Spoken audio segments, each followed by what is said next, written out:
Welcome to this episode of Eureka. We are going to have a really exciting and interesting conversation with Sue Nelson. She is a science journalist from UK. Before we continue this conversation, let's take a quick look at her brief profile and we'll continue the conversation. Keep watching Eureka.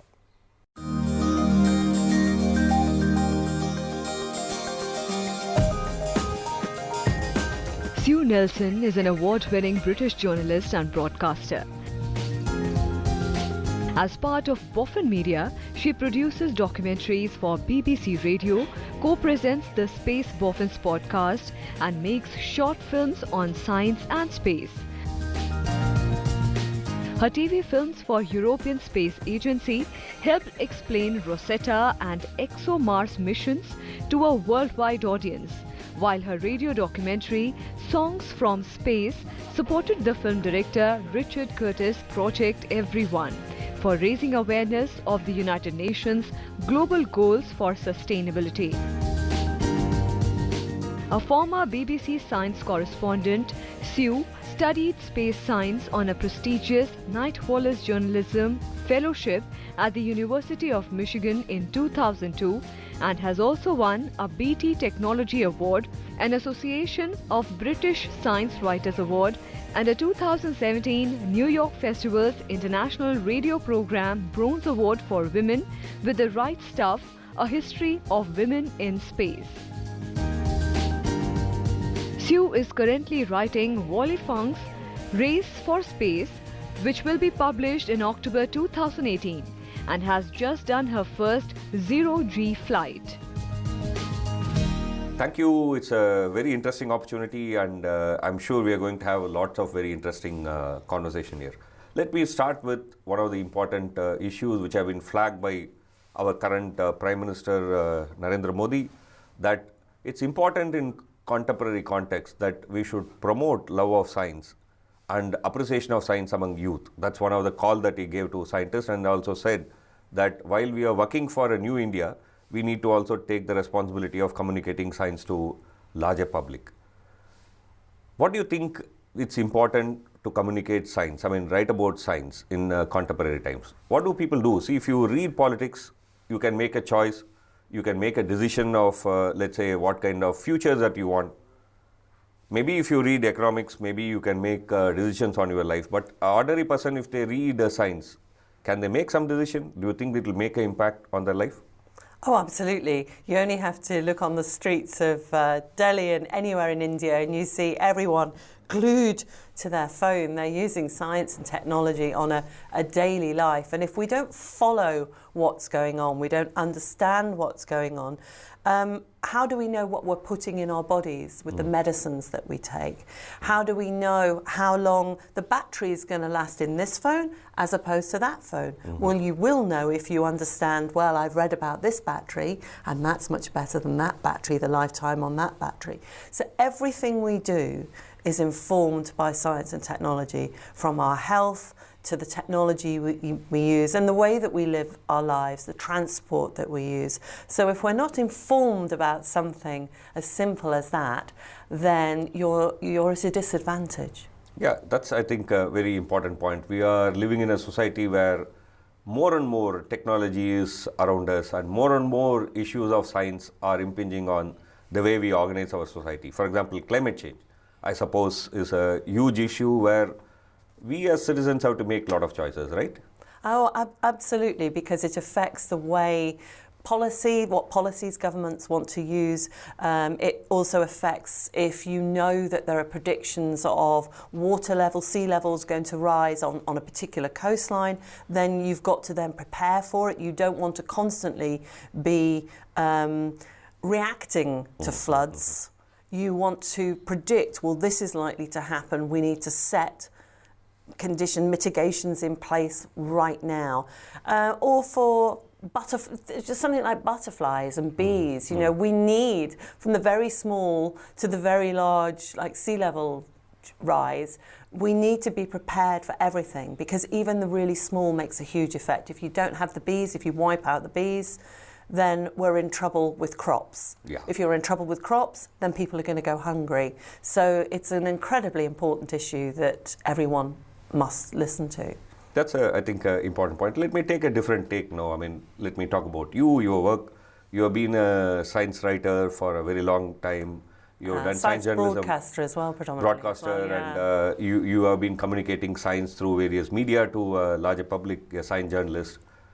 If I ask you, out of lots of stories that you have done, 3 stories which stick into your mind, you are really happy that you are able to do that story, what would you list them as? Well, often they've related to a mix of science and people, because people think that science, engineering, technology is something objective, that and yes, it is about facts and it is about learning how things are, but actually it's also about the people that do the science as well. So I really enjoy telling science stories that have a narrative to them, which involve people. So that's ranged really. One story I'm very proud of, which doesn't actually involve that much science, but it's a fantastic story, was about the women. 20 years ago I made a documentary about the Mercury 13, they're known as now. Basically, the Mercury 7 were the first American astronauts. They had horrendous tests at the time because nobody knew how the body was going to respond in space. So consequently, the tests they did on people, you would not do most of them now because they were so extreme. They only selected from pilots, test pilots, and they wanted, the same medical doctor who took the test wanted to see if women could undergo the same tests and also be astronauts. So they put women pilots through the same tests. 13 of them passed, but they never went into space. You mean to say that in the dawn of space age, there were 13 women astronauts who were found to be fit, but none of them flew? No. That's right. And in fact, I've written a book about one of them, which is out in October, called Wally Funk's Race for Space, because she's now, next year, she will be 80, the year of the 50th moon landings. She could have been the first woman on the moon if she'd have been allowed to fly. And she's bought a ticket on Virgin Galactic, so she's still hoping to go into space. So for me, that's a wonderful story because it involves something about space history. And science is not just the technology, it's also the history of what went on, because there is the medical applications of space travel as well. And a more recent one, I do a lot of work for the European Space Agency, making short films about the different missions. And that to me has been incredible. I spent a lot of time on the Rosetta mission, which was the spacecraft that went to Comet 67P. And that was an amazing feat of science, engineering, orbital dynamics, because when they got close to the comet, it wasn't the size they expected. It was shaped like a rubber duck that you put in your bath. And they mapped it, they landed. It was the first spacecraft to land on a comet. And when it actually happened, I was at Mission Control in Germany, and some of the scientists were in tears.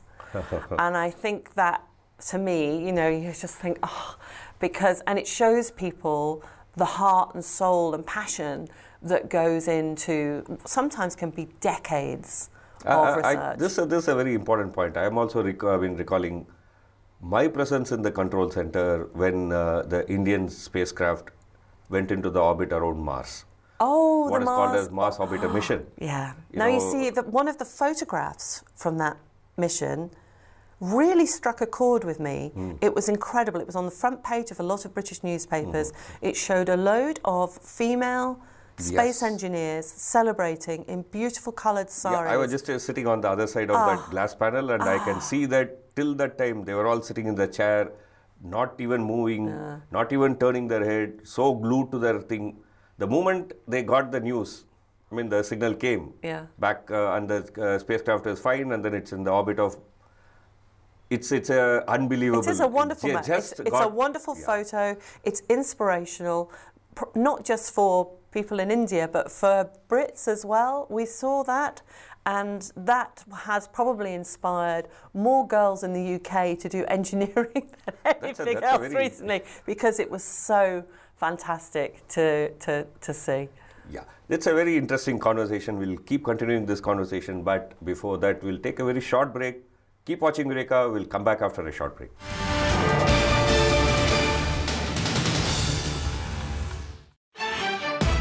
India and Bhutan are celebrating 50 years of diplomatic relations in 2018.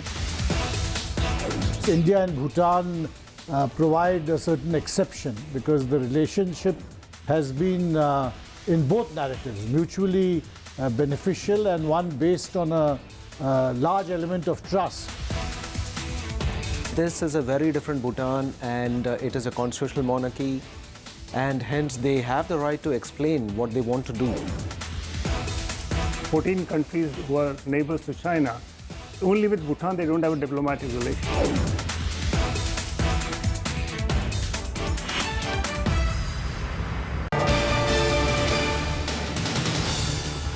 Welcome back to Eureka, and we are having a very interesting conversation with Sue Nelson, who is a science journalist from UK. You are here on a trip to India. I mean, is it like a vacation that you have come to India, or is it for visiting Indian labs or knowing about what's happening in India? No, this is my first trip to India, and I'm really enjoying it so far. I'm finding everybody really friendly and helpful. You had been to Ahmedabad, right? I mean, and you had some interaction over there. I mean, how was your experience in Ahmedabad? I mean, like, did you find a receptive crowd? I mean, just very warm, very receptive. People interested in I specifically there was talking about the moon and the commercial race and government-funded race of going back to the moon, but also the technologies that are going to be required in order to go back to the moon as well. Yeah, so this I think a very interesting area to also explore. I mean, that's something that you are going to talk in some of the public talks in India, so let me also ask a question about it. Why this second honeymoon with the moon? Well, it's unfinished business, really, isn't it? You know, we went to the moon physically, human beings, between 1969 and 72, and we learnt a lot about it because samples were brought back. But there's so much more to learn. If you actually look at a map of the moon and plot where the landings are, you realise it would be just like going to a few little places on Earth and then deciding you knew everything there was about Earth. But more importantly, I think, you know, it's within our nature to explore. And it's the exploration aspect of it. But from a resource point of view, we probably need to go to the moon in order to get some of the minerals that are there, that are rare on Earth. And these are rare earth elements in particular are incredibly important for today's modern life in technology, be the screens on your iPod, the minerals that actually go towards making catalytic converters and go make supermagnets that are in hybrid cars. There are all sorts of areas that we need it. Now, you have to make a decision. Do I rip up more of the Earth to do this? Or when they're in abundance on the moon? And that's what the commercial people who are looking at. They want to go there to mine the moon.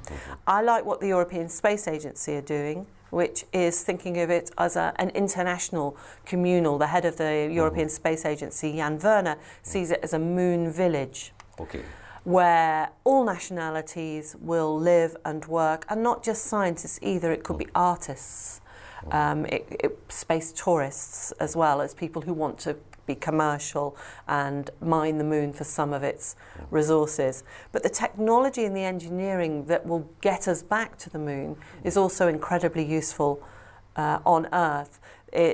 We need to look in terms of how we look after our resources, which we have to do on Earth. You have to look at better ways of producing energy, because the moon, you have 2 weeks of daylight, 2 weeks of darkness. So current technology with batteries or solar panels are not going to work so well when you go through the dark phase. Whenever we've been to the moon in the past, it's always been for a couple of days. It's been during the daylight phase. So in working out the technologies for that, again, you can use them on Earth. Plus, when you're looking at how the human body is going to react on Earth, that has implications for how we live and our health on Earth. So there are all sorts of reasons, but for me it's the gut one, the heart one, that we ought to explore. There's a science, sure, you can work out how the Earth and how the Moon was formed, but I see humanity as we should be looking out. Okay. We are a small dot in this massive universe. If we are only looking in, we're missing an amazing life. In out fact, there. I think the story of humanity is travel of Yeah. various kinds, right? I mean, Yeah. travel from Africa to the whole world. I mean, otherwise there would have been no human beings in the rest of the world, right? Think how sorry a world we would be if everyone just kept to themselves and we didn't share cultures and language and food and everything. That our lives Travel are in much. thought, travel in exploration. I mean, it's not just only physical movement, but of various kinds of travel. Our lives but are let me richer. come back to this question. I mean, see, there has been a 14-year gap between our earlier visit to Moon and the resurgence of visits to Moon. Why do you think there was a 14-year gap, and why do you think that we are doing it now? Well, at the time of the early 70s, when the Apollo program was cancelled, it was lack of interest. It was to save money. Okay.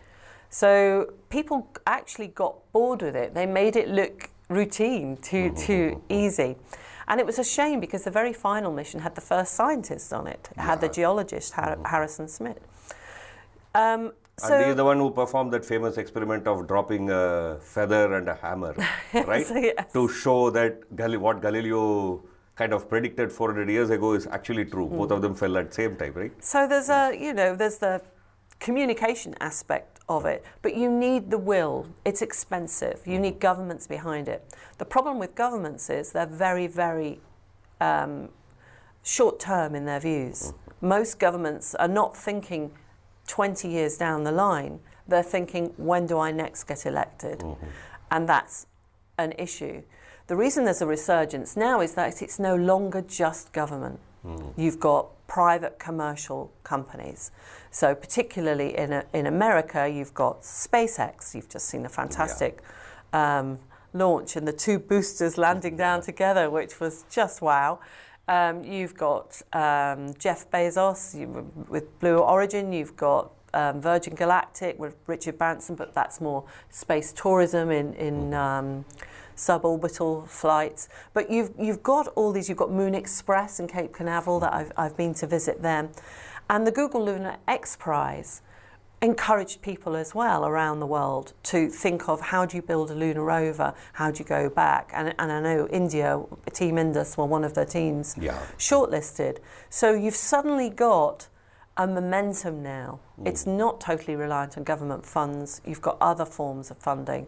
So it's a very exciting time, I think, to be around. Very, I think, important issue. I mean, we are actually now looking at one of our space neighbors as some place where the humans will go and work on a continuous basis, not just kind of a, And China plan to do a human landing. It would be great if they sent one of their female astronauts, and then we'd have the first woman on the moon. Hey. So, that would be historic. So it's, and India with the Chandrayaan missions, you've got Chandrayaan 2, which is going to have a lander and a rover. So it's a very exciting time for the moon. It's right? the place to go.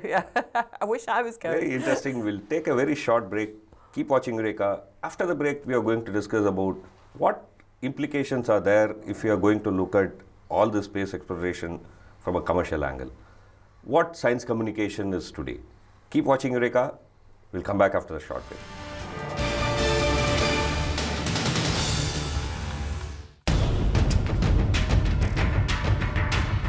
Meghalaya और नागालैंड में मंगलवार को मतदान।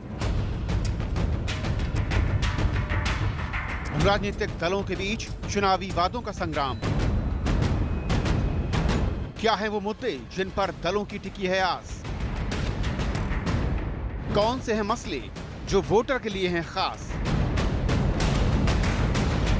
देखिए देश देशांतर, मेघालय और नागालैंड में कुर्सी की लड़ाई, रात 8:30 बजे सिर्फ राज्यसभा टीवी पर।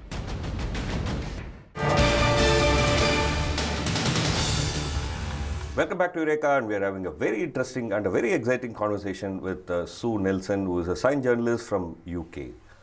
we've been talking about this second honeymoon to moon, and various countries are now heading towards moon. Japan, India, China, European Space Agencies, USA, Russia. Maybe a few more would also join in this race, and we are all going towards the moon. But some people have expressed certain concerns. Until now, space exploration has been a scientific mission. But the moment we are looking at this whole mission in terms of private companies participating, how far science would be get done? Number two, how do you think this will also not land into another disaster like, let's say, global warming? Well, fortunately, the moon's landscape is such that there's not that much to destroy in terms of crops or what have you. So we can't do too much damage there. It's what was the science aspect of it? Yes, there will. There's a lot of science still to be done about the moon.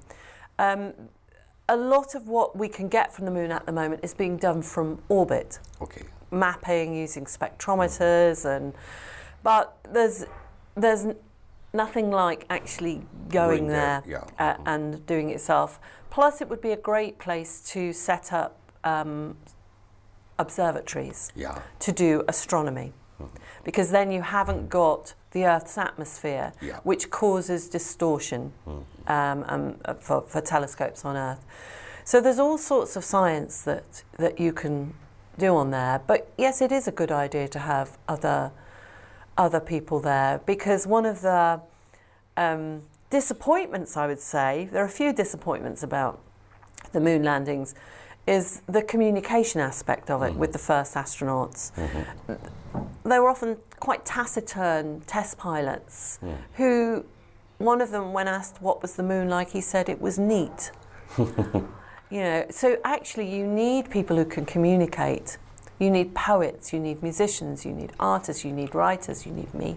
You need, you need journalists who can actually go there and convey what they're seeing, as well as scientists. The good thing is now we're getting more and more scientists who are also very good communicators. And so the combination of the two is sort of gold dust, but it's very important because scientists are publicly funded. So it should be part of that. You're being paid effectively by our taxes to do your work. So I feel you have a duty also to explain to the public what your research is all about. But more importantly, in language that people can understand. Because like any area, we all have jargon in any company, any discipline that you work in. And it's not dumbing down. Sometimes you occasionally get maybe some of the older scientists, I would say, rather than the younger scientists who are a bit dismissive about what they see. They see simplification as dumbing down, and it's not. It's not. It's not. It's communicating so that everyone can understand it, rather than just your peers and your professors. Coming back to this current race to moon and the program to set up, let's say, a permanent station over there, and then maybe try to use moon's resources so that we are not causing more, ecological burden on Earth. These all are some of the ideas that people are talking about. Oh yes, and it was quite interesting. Bob Richards, who's the CEO of Moon Express in Cape Canaveral, he actually is quoted as saying he sees the moon as a gas station in the sky. Which at first glance is a bit horrifying, because you think, oh, we're just going to pillage the moon. But actually he also sees it from an environmental point of view, in that isn't it better to do it on the moon rather than Earth? So it's counterintuitive, but there are environmental reasons why it would be a good idea to do that. So I think it's Okay, let me take a different take in your life as a journalist. Okay, I'm sure even as a science journalist, you would have had a lot of exciting opportunities to visit places which normally people can't go, right? Oh yeah, that's the beauty really, I think, of being a journalist and specialising in science and space in particular. because you get to go in the labs, you get to see what's going on. And people don't always realise that these labs can be in quite amazing places. So in one laboratory I went to in northern England, in Yorkshire, in Bolby, it's a mine. The scientific laboratory is 1 mile underground. 1 mile underground? 1 mile down. Okay. So I went down with the miners who were going off to do their mining, and then with the scientists, we put our helmets on, the lights on, and we walked for about 10 minutes, and there was the lab, and they were researching into dark matter. Okay. And the reason they were 1 mile underground is because the equipment is so sensitive, they need to shield themselves from cosmic rays and whatever's going on up on the Earth atmosphere to actually make their measurements. Okay. The experiments ranged on board that to psychological experiments, to neuroscience. There was a group from the UK who were testing a heat pipe that they are hoping will go to in development to help thermal management of satellites. Okay. And it's also going to be tested on the International Space Station. There was also a massive inflatable, it looked like a big giant gold inflatable balloon that was concertinaed up, and that was an experiment by the German Mars Society, who one day hope that structure will take experiments through the atmosphere of Mars. Okay. So, you know, amazing science going on 1 mile below ground and right up in the air, you know. It's Almost space. almost space, yeah. Okay.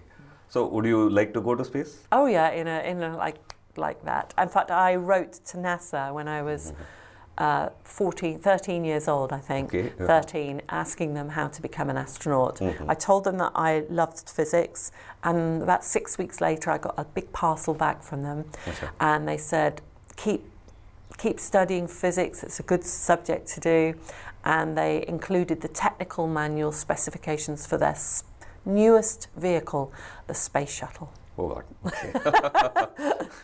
I can see why you got inspired to cover space in your journalism. I mean, perhaps it's right from your teenage that you have been bitten by the bug of space. I did my right? degree with it. I did physics as a degree, and never made it into space, but there's still time. Yeah, sure, of course, why not? Yeah, coming to a different issue, I mean, as a science journalist, okay, this is something that I wanted to ask. You go to finance journalism, you have certain kind of clout, okay? I mean, you take up political journalism, you have a lot of power. You cover celebrities, you yourself become a celebrity. You left all that and then chose science journalism. It was a no-brainer to me. I really loved physics, but I knew I didn't want to be a scientist. I was too interested in... scientists often are very focused on their area of research, and my focus is typical of a journalist, actually. Today we see lots of conflict of this expert and democracy, science and democracy kind of debate. Why should we take what scientists say and follow it? Well, opinion is opinion, but opinion can be wrong. And science does its best to understand the truth, to work out how things work. Science really isn't after an opinion, it's after truth and knowledge. So comparing the two is difficult, really, because to me they're parallel processes. If you are, and the nice thing about scientists as well is that they're prepared to admit they're wrong, whereas often people with very strong opinions can be shown, here's a picture of the Earth, it's not flat, and yet they will dismiss it. Whereas a scientist will do an experiment and say, oh my goodness, that's not what I expected. They'll repeat it and make sure, and then other groups will do the same, and then they'll work with that. They'll say, right, well, this is what we understand is right. It's constantly evolving, the understanding. And that's important for our life. We don't go through lives believing what we thought aged 5 or 6, that Father Christmas is real, or fairies live at the bottom of the garden. So why should you think that way as an adult? We have to, as a human race, grow up, get some knowledge, learn, and act on it. Otherwise, we are doomed. So it's extremely important. Yeah, I think that's a very interesting and important point. With this, we need to end this show for today. Keep watching Eureka. We'll come back with another interesting conversation next week, same time.